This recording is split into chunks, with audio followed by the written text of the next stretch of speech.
Eu tenho certeza que esse vídeo vai te edificar, te impactar, te trazer esperança, te trazer luz e fortalecimento. Eu quero te contar hoje, vou compartilhar com você como que foi o meu processo de conversão. Foi um processo longo, porém, graças a Deus, eu tive o discernimento e a clareza, a iluminação através do Espírito Santo de que escolher Jesus é a melhor decisão que uma pessoa pode tomar. O meu processo, ele começou há muito tempo, desde quando eu era pequena, eu via a minha mãe orando, eu já conhecia a Bíblia. A minha mãe, ela não era uma mulher de ir à igreja, ela era uma mulher muito tímida, muito vergonhosa. A criação da minha mãe foi assim. Ela não frequentou a escola, então é por isso que ela tinha muitas vergonhas e receios, assim, né? Porque ela não sabia ler. E até hoje a minha mãe ainda não sabe ler, por conta que a gente vem quebrando assim as vergonhas e tudo, para que ela tenha acesso à educação com uma professora, mas aí vem a questão de idade e tudo, e ela está passando por esse processo de ressignificar e de entender que ainda há tempo para aprender. Mas a minha mãe sempre foi uma mulher de muita oração, ela sempre orou, eu sempre vi minha mãe de joelho no chão, ela não sabia ler a Bíblia, ela deixava a Bíblia aberta no Salmo 91, pedia para os filhos lerem para ela, e a minha mãe sempre foi uma mulher de muita fé, né? O meu pai, ele era católico, porém católico de IBGE, ele não ia em si à igreja, ele não lia a Bíblia, eu via raramente ele assim com os olhos fechados, mas eu não ouvia nada, ele não fazia orações assim abertas, audíveis, e enfim, meu pai acreditava em Deus, porém não era praticante. E mais, quando algum crente batia na porta de casa, meu pai escorraçava, ele botava a porta fora, ele falava que as igrejas só estavam ali para roubar dinheiro e tudo mais. Então meu pai era nesse nível. A minha mãe tinha até bastante vergonha quando alguém ia lá evangelizar, porque meu pai colocava para correr e acabava sobrando para aquela pessoa que não tinha nada a ver, né? Então, por muitas vezes a minha mãe alertava, falava assim, não, vai embora porque o pai dela tá chegando e tudo, e se ele vê vocês aqui, ele vai falar um monte de coisa e tal, então não me leve a mal, não é por mal, mas ele é assim. Então a minha mãe, ela teve uma certa resistência de ouvir a palavra de Deus por medo do meu pai colocar a porta fora, né, os crentes ali. Então eu cresci assim, eu lia um pouco a Bíblia quando a minha mãe pedia o Salmo 91, mas eu não cresci lendo a Bíblia, eu não cresci frequentando a igreja, raramente eu ia à igreja com uma tia minha quando a gente ia viajar, e a minha mãe ia com ela. Teve uma época que eu pensei em fazer catequese também na igreja católica, mas também eu não frequentava, enfim, então essa foi a minha trajetória, assim. A minha mãe sempre falou de Jesus, eu sempre via ela orando, mas em si ela não conversava comigo, em si de Deus, de Jesus, do Espírito Santo. Minha mãe é uma pessoa muito simples, tá? Uma pessoa muito simples mesmo, de uma origem muito simples. Literalmente da roça, pessoal. Ela realmente morou na roça, tá? Então foi isso. Mas o meu processo em si de conversão corta para a Luísa já adolescente, né? Adolescente, na fase ali dos 19 anos. O meu pai, ele teve câncer, na verdade 19 não, 17 anos. O meu pai teve câncer e da Bahia, eu e a minha mãe viemos aqui morar em São Paulo para estar perto dos meus outros irmãos. Eu tenho 8 irmãos ao total, incluindo 5 homens e 3 mulheres. Eu sou a nona filha da minha mãe. Uma família muito grande, né? E aí nós viemos para cá porque eu tinha irmãos aqui para dar o apoio para minha mãe e tudo mais. Meu pai teve câncer no pulmão e o meu pai de sangue, ele tinha 86 anos, sim. A minha mãe tem 56. Eu não sou muito boa com datas, a família é muito grande, né? Eu não sou muito boa com questão de idade, mas enfim. Mas meu pai tinha essa diferença de idade com relação à minha mãe, né? Lá na Bahia era muito comum acontecer casamentos assim, onde o homem era bem mais velho do que a mulher e tudo, porque os pais, quando iam casar as filhas, ele pensava assim, esse homem vai conseguir dar um futuro para minha filha esse homem vai cuidar dela ou é só um moleque, um garoto? Então, acostumou isso, né, de casar as pessoas com idades muito diferentes. E aí, o meu pai doente e tudo, a gente passou por esse processo, foi muito sofrido, foi muito doloroso. E naqueles momentos a gente começou a buscar um pouco mais ao Senhor, principalmente por conta eu orava assim. Eu sempre fui de rezar, repetidas vezes a mesma coisa toda noite. Eu orava para dormir, para acordar não necessariamente, eu orava mais para dormir, porque eu tinha pesadelos. Eu tinha paralisia do sono, né? Eu tinha altos pesadelos, sentimentos e sensações ruins, um estado de angústia, de medo. Eu não assistia nada pesado, eu não tinha contatos com filme de terror, mas quando eu era criança, minha mãe contava algumas histórias, né? Lendas urbanas, lobisomem, e eu cresci assim com muito medo, tá? Cresci com muito medo. Enfim, porém, necessariamente eu não sonhava em si com lobisomem, com mula sem cabeça, com essas coisas. Eram com presenças ruins, né? E depois eu fui entender que necessariamente não era somente um pesadelo, mas um ataque espiritual, porque Satanás já tinha algo ali com relação à minha vida desde muito pequena, porque eu tinha essas paralisias do sono desde muito pequena. Tem pessoas que falam, né, que paralisia é um estado em si psicológico, um estado da sua mente, um estado do subconsciente e tudo mais. E sim, em partes eu acredito mesmo que o nosso subconsciente, quando a gente está dormindo ali, processa muitas informações. Porém, nós que acreditamos no Senhor, acreditamos também que existe o mal. E o mal, ele ronda, ele está a seu redor. A própria Bíblia nos alerta que Satanás, né, é um leão que está ali procurando a quem devorar. Então a gente sabe que o mal também nos ronda, apesar do bem, do Senhor, dos seus anjos, do seu poder, do Espírito Santo e de Jesus estarem ali nos protegendo. Então eu senti ali presenças e tudo, mas eu em si eu não tinha muito essa clareza espiritual. Então eu só tinha medo mesmo de dormir, tinha pesadelos constantemente e paralisia e tudo. Tanto é que eu dormi com a minha mãe por muitos anos. O meu pai em si, ele não... o meu pai, ele não dormia com a minha mãe. Desde quando eu nasci, eu nunca vi eles dormindo juntos, né? A minha mãe era muito mais uma amiga do meu pai do que um casamento em si, por conta da diferença de idade e tudo mais. Então, mas os meus pais, eles se davam muito bem, tinham sim seus atritos e discussões e tudo mais, mas eles se davam muito bem, porém eles nunca dormiam juntos. Eu nunca vi. Era eu, desde quando eu nasci, eu passei a dormir com a minha mãe. Então eu criei meio que essa dependência também emocional com a minha mãe e a minha mãe comigo. E eu tinha muita paralisia do sono, então eu não quis dormir sozinha. Também a gente não tinha condição de ter uma casa com vários quartos, então sempre o meu pai ficava em um quarto, que deveria ser o meu e o dos meus irmãos, e eu dormia com a minha mãe. E na época, quando eu tinha irmãos, porque os meus irmãos foram crescendo, a casa cheia, e foram indo para outras cidades, né? Ficar com os irmãos mais velhos para poder se desenvolver, crescer e estudar. Eu morava em uma cidade bem pequenininha lá na Bahia. Enfim, resumi aqui para vocês, senão não faria sentido daqui para frente, mas eu trouxe um pouco de detalhes. Então, quando meu pai estava doente, a gente começou a orar, por conta que meu pai já tinha uma idade avançada, não dava para fazer químio, não dava para fazer tratamentos intensivos, porque a idade do meu pai já estava avançada, né? Meu pai viveu com muita saúde, graças a Deus, e só no finalzinho da vida dele que ele passou por esse processo aí de câncer no pulmão. E meu pai chegou a beber quando ele era bem jovem, depois ele largou a bebida. Quando eu nasci mesmo, meu pai já não bebia mais. Fumar cigarro eu não lembro, mas enfim, meu pai teve esse histórico de bebida. Porém, o câncer do pulmão veio só no finalzinho da vida dele, que ele já tinha com 80 a mais, idade avançada, mas meu pai viveu com muita saúde, graças a Deus. E aí, a gente começou a orar. Por quê? A gente começou a pedir cura, né, libertação, restauração, porém também a gente começou a orar por descanso.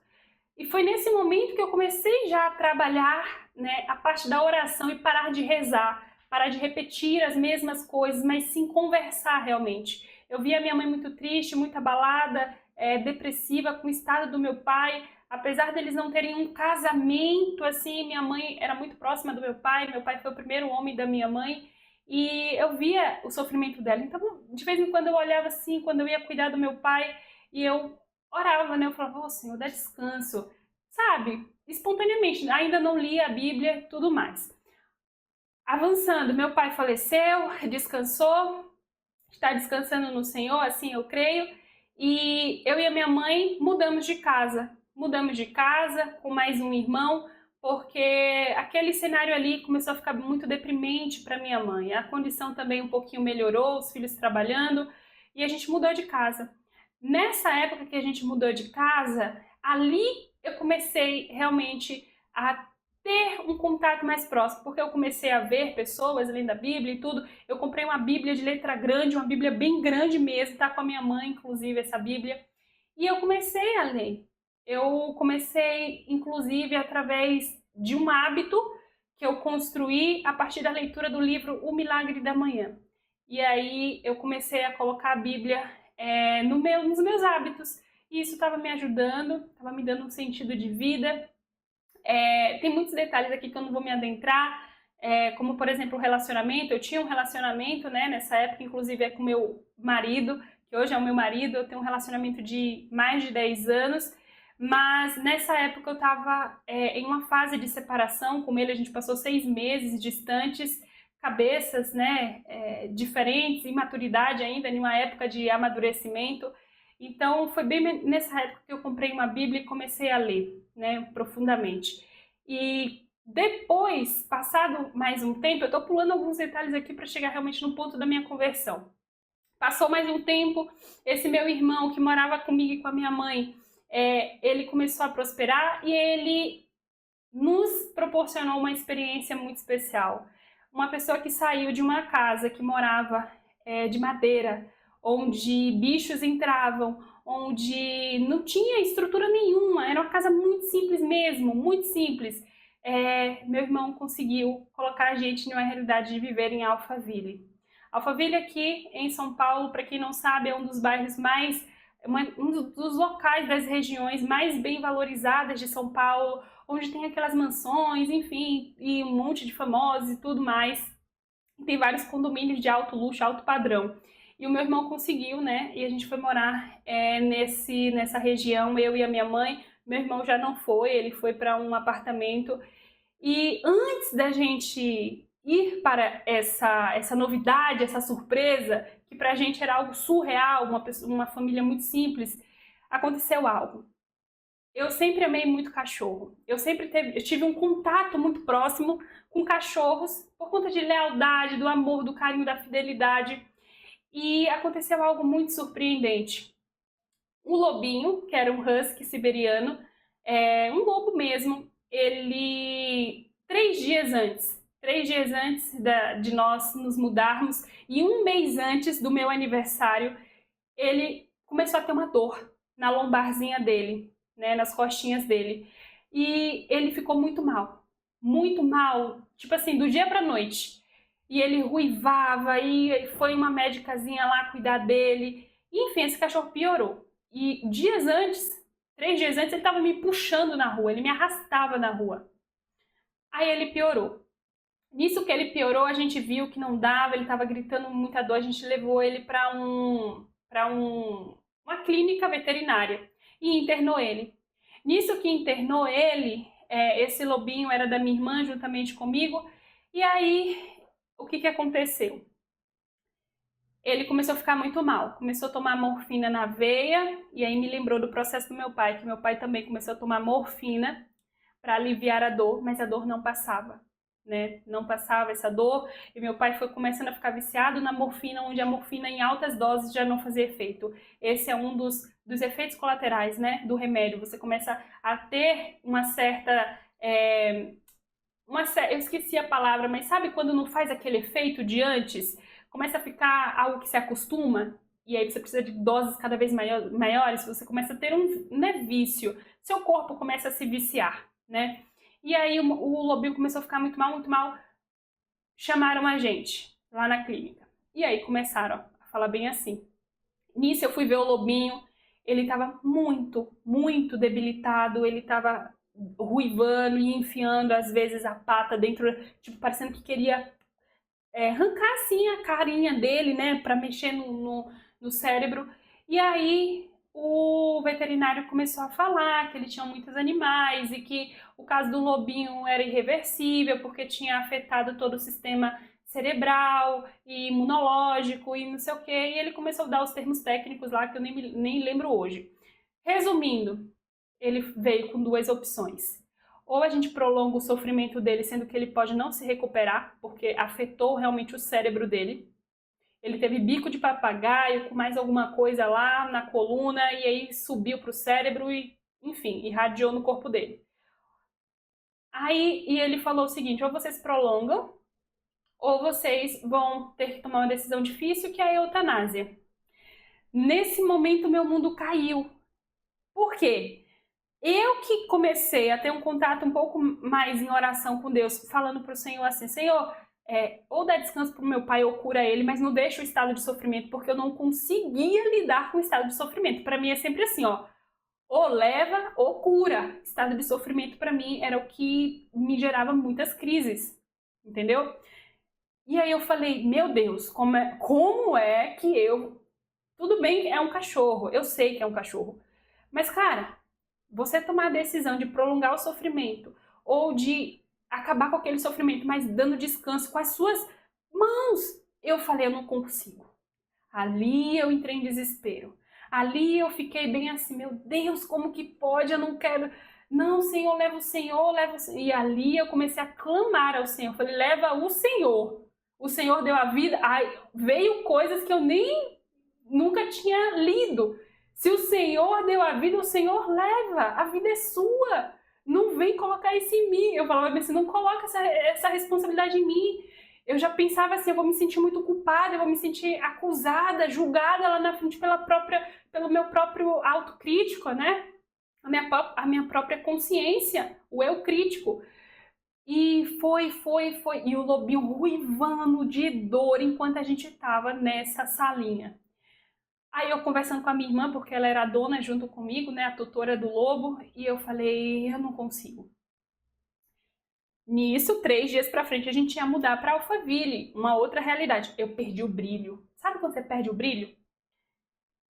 Resumidamente, a gente conversou e tudo, ele realmente mostrando que em muitos casos os donos optaram por fazer a eutanásia, e teve casos que o dono prolongou e o cachorro só piorou e o dono se arrependeu de não ter feito a eutanásia, que era muito mais sobre um ego, sobre algo que correspondia à nossa vontade do cachorro estar vivo, porque se o cachorro pudesse escolher, ele não ia querer estar vivo por conta da dor. E eu lembrei que o meu pai, ele ficou depressivo no finalzinho também. Ele já não queria ver a gente, ele não queria comer, ele nem conseguia comer porque a secreção do câncer de pulmão, tudo que põe volta. Uma água que a pessoa bebe, começa a dar uma tosse, aquela secreção, aquele catarro e volta. É bem nojento e é muito angustiante para a pessoa, porque às vezes a pessoa quer comer, que já é difícil ter fome, né? Já é difícil ter vontade de comer. Aí quando tem, ainda não consegue comer porque não desce. Então, enfim, meu pai passou o tratamento dele em casa, porque no hospital ele só ia piorar, não ia ter muita coisa, e a gente não podia ficar lá no hospital acompanhando, os filhos trabalhando e tudo. Então a gente preferiu deixar ele em casa. E a minha mãe tinha muito medo do meu pai falecer em casa. Então por isso que a gente orava por cura ou por descanso. Só que não fosse em casa, porque senão minha mãe ia traumatizar. Enfim, aí o veterinário trouxe todas essas questões e passou um tempo, a gente tomou a decisão. Tomou a decisão e optamos por dar o descanso pro lobinho. Só que assim, cara, aí vem uma parte que eu tenho certeza que o Senhor usou. Porque no sofrimento o Senhor usa também para se aproximar de você. Porque se a gente não tem uma clareza da dor, a gente não sabe o que é viver com Cristo. Porque a gente acha que estar aqui está confortável. É só quando vem a evidência da dor que a gente percebe que está no lado contrário. Então, naquele momento todo, eu fui egoísta e eu fui covarde. Eu fui covarde. E eu não quis ficar na salinha com o lobinho. Conversando com a minha irmã também super manteiga derretida. Ai, eu não consigo. Luísa, eu vou. Aí ela foi. Ela foi, abraçou ele, eu vi um pouco que o veterinário foi para dar a aplicação, e o olhar do lobinho com o olhar da minha irmã, nessa hora eu virei e comecei a me tremer, eu comecei a ter uma crise de ansiedade, eu fiquei tremendo muito lá no consultório, que eu fiquei assim perplexa. Por quê? Se ele tivesse falecido, eu teria reagido muito melhor. Mas por estar fazendo o processo da eutanásia, eu fiquei em crise, eu fiquei em choque. Eu não sei se vocês vão me entender assim, mas eu achei que eu estava matando uma pessoa. Eu estava tirando o fôlego de vida de uma pessoa. Eu sei que é um animal, mas eu estava tirando. Na minha mente, naquele momento, eu estava tirando o fôlego de vida de uma pessoa. E eu me tremia toda. Fiquei assim, ó, tremendo. Eu encostei na parede, fui descendo assim, perplexa, chorando muito. Até que fez o processo, tudo, a gente mudou para Alphaville. E aí eu perguntava, Deus, por quê? 3 dias antes de mudar para Alphaville, aqui ele ia ter mais cuidado, mais espaço. Senhor, logo no momento de transição, um grande salto na nossa vida, na nossa realidade. Por que isso? E por que dessa forma? Porque eu fui tão covarde. Eu comecei, né, a me sentir culpada, porque eu pensei em mim, eu pensei na minha dor e não no cachorro que estava ali, sabe? Eu poderia ter abraçado ele, por mais que eu estivesse tremendo, entende? Que eu poderia ter ficado lá, por mais que eu passasse mal. Anyway, era sobre ele, era o momentinho dele. Enfim, aí nesse processo todo eu comecei a ter crise de identidade, crise existencial, e aquela realidade linda, as casas, tudo, condomínio, nada daquilo me deixava feliz, porque eu estava naquele vazio.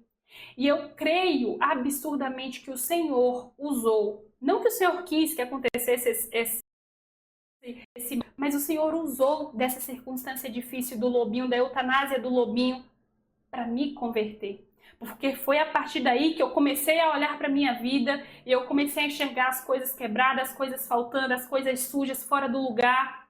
E eu comecei a entender que faltava algo, existia um vazio. E eu precisava de um perdão que eu não podia me dar. Eu queria um perdão, eu queria uma nova oportunidade, eu queria que eu tivesse uma segunda chance de fazer diferente, de não ser covarde. Não, eu não queria voltar no passado, não era isso. Mas eu queria que daqui para frente eu não fosse mais covarde, eu não pensasse só em mim, mas que eu aprendesse a lidar um pouco melhor com a vida, com mais maturidade. E foi então que eu comecei a buscar pelo meu processo de respostas. E nesse processo todo, uma irmã minha, ela me presenteou com um retiro espiritual de uma pastora que vinha acompanhando ela e tudo. E ela me presenteou com esse retiro e eu fui. Eu conversava muito com ela que eu não me sentia bem, que eu já não me sentia bem no trabalho, eu não me sentia bem em Alphaville, eu não me sentia bem em nada. Eu tinha muitas crises de me trancar no quarto e ficar no quarto sem comer. E ficava lá em um estado de autocomiseração e ao mesmo tempo em um estado de isolamento, sabe? Meio que com depressão mesmo, e uma crise existencial. Enfim, não via sentido em muita coisa, não estava feliz. Mesmo com o externo tão lindo à minha volta, eu não conseguia ficar feliz internamente.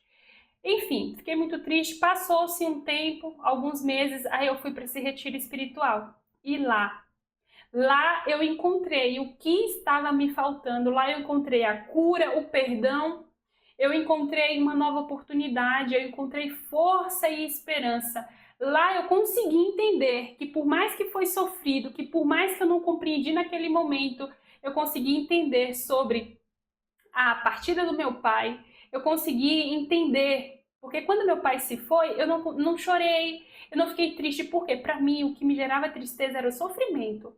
Eu sempre lidei um pouco melhor com essa questão da vida começar e a vida terminar. Apesar de eu não saber muito bem o que acontecia ali, eu sabia que existia céu e inferno, era isso que eu acreditava, né? Mas eu não sabia muito bem, só que eu pensava assim, o problema é o sofrimento. O que sempre me doeu foi a pessoa estar sofrendo. E a gente se sente o quê? Inútil, incapaz. A gente se sente um nada, porque a gente não pode fazer nada. A gente consegue ali proporcionar um melhor conforto e tal, um remédio, mas não cura. Quem cura é Deus. Então, o que sempre me pegou foi o estado de sofrimento. E aí eu fui para esse retiro e lá no retiro foi tão bom e conversamos de tantos assuntos importantes e tinha ministração E, nossa, foi tão libertador, foi tão edificante que eu voltei pela primeira vez apaixonada por Jesus. Você sabe o que é o primeiro amor? O primeiro amor que você volta assim e você fala, agora tudo faz sentido. Agora eu consigo enxergar um sentido para a vida, eu consigo enxergar que tem muitos comportamentos que eu preciso abandonar, eu consigo enxergar sobre o sacrifício de Jesus na cruz, eu consigo enxergar o amor de Deus, a misericórdia de Deus até no sofrimento. Hoje eu consigo perceber que apesar do mal existir, isso não é vontade de Deus, não é desejo de Deus. Não é que Deus quer te ver sofrer, mas até no sofrimento Deus pode converter em algo para te edificar, para te curar, para transformar toda uma geração, toda uma casa, todo um lar, toda uma família. Então, eu não culpei a Deus pela partida do meu pai, muito menos pela do Lobinho. Eu só queria respostas, eu só queria entender um pouco mais da dinâmica, né, do que acontecia. A dinâmica do bem e do mal, desse grande conflito entre o bem e o mal. E eu queria ter esperança. Esperança de que os meus erros do passado, das minhas faltas do passado, não viessem a me acusar e ficar ali na minha mente gerando culpa, e que eu não eu ficava presa naquele estado. Então, no Senhor eu consegui renovar a mente, renovar o coração e realmente viver uma caminhada, né? Porque não é só encontrar Jesus, é seguir com Jesus dia a dia. Então, foi nesse estado de eutanásia, de sofrimento, nesse estado de câncer do meu pai, foi nesse estado que o Senhor foi me despertando para, Luísa, existe algo além. Luísa, você não está aqui na Terra e é só isso, você precisa me conhecer, o seu propósito é me conhecer. Você precisa realmente ativar novamente a sua identidade. Ativar novamente a sua identidade, que foi perdida em meio a tanto sofrimento, a tanta escassez, a tantos contatos com pessoas que, querendo ou não, tiraram a sua pureza. Eu me senti uma pessoa indigna, imerecedora, impura, porque desde os meus 11 anos de idade eu amadureci muito cedo. Eu tive um contato muito cedo com esse mundo em si carnal. E eu me senti uma pessoa assim, vazia, sabe? Sem um valor de verdade. Uma identidade muito sem valor, uma identidade frágil. E em Deus eu consegui entender e enxergar o meu valor, que foi a vida de Jesus, o alto preço, o preço de sangue que Jesus pagou pela minha vida e pela sua. E no Senhor eu encontrei perdão, eu encontrei alívio, eu encontrei esperança de um dia ver o meu pai e o Lobinho novamente.